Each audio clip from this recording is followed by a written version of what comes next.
What up, everybody? One of the biggest questions going into Force Season 2 is, how long will Tommy Egan be able to play dead?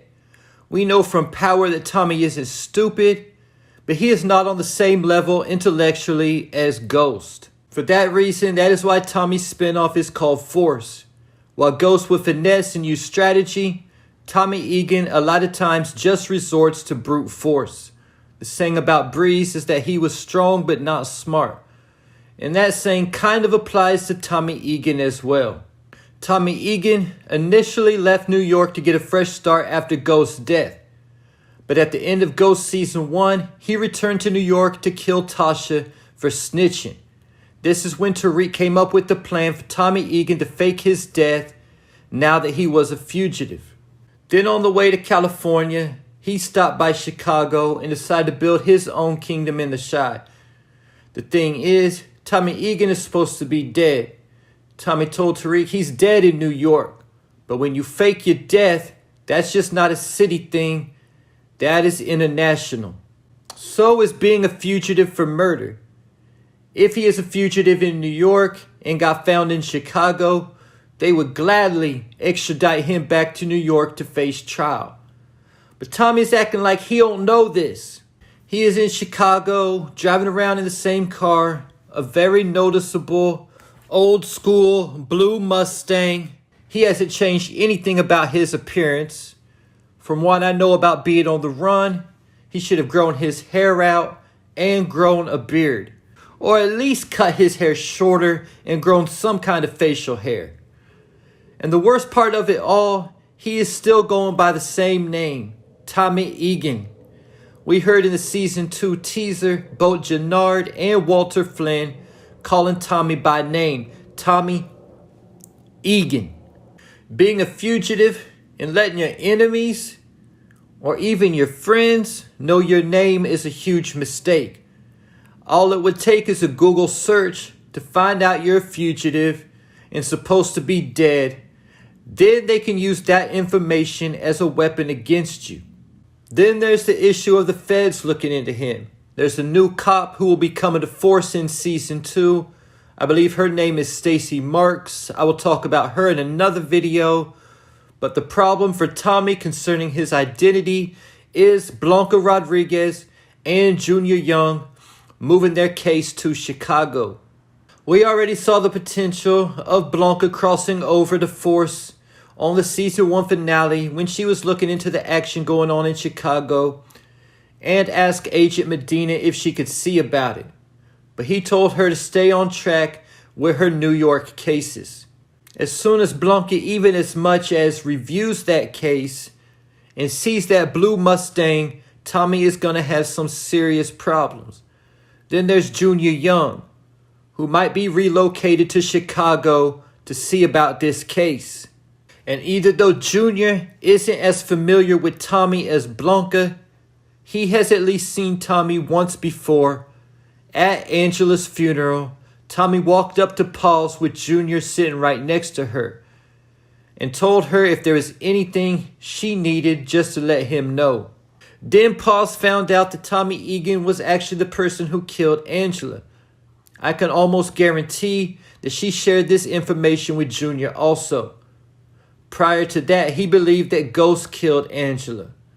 I think Paz would tell Junior the truth about the whole thing so he could at least try to get some closure. So that would make the fact that if Junior were the person sent to Chicago to track down Tommy Egan, it would be personal for him.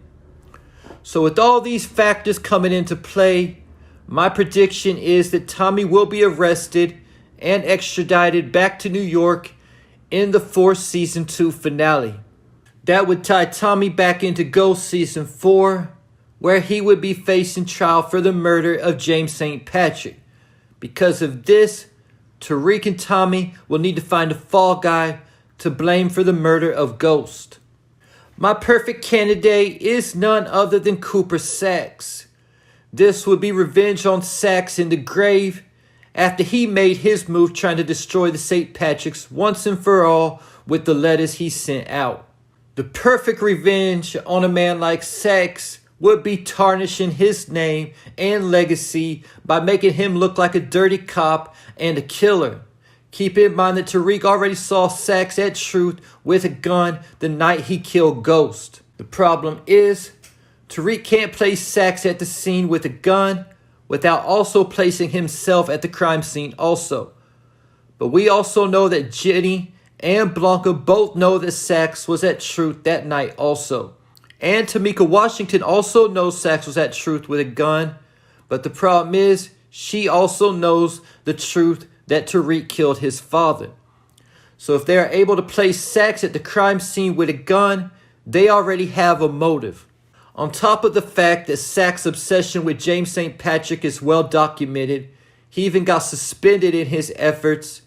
What about the fact that the very next day he got his job back, criminal charges dropped, and was actually even promoted to the head of criminal in the Eastern District?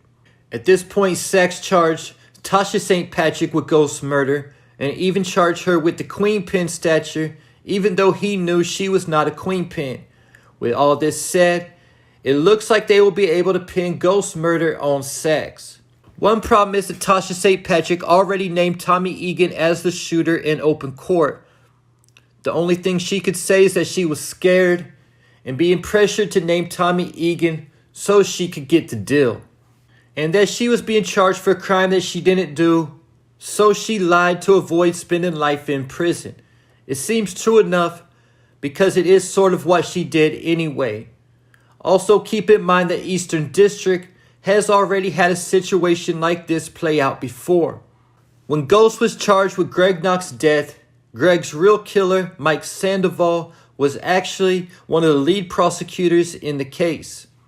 All Tariq, Tommy, and Tasha have to do is learn from history and let it repeat itself. Most likely, they would need to also get Davis involved to pull this off. Getting me to my plot twist before wrapping this video up, and that is Tommy Egan gets charged with the death of James St. Patrick. Then Ghost himself returns and says that it was Saxe who shot him, not Tommy Egan. Ghost could say he feared Saxe would come and finish the job if he didn't fake his death. And the fact that Saxe was promoted to head of criminal the next day only made him that much more untouchable and intimidating. And there you have it. Tariq and Tommy blame Ghost murder on Cooper Saxe. Leave your thoughts, theories, and predictions in the comments.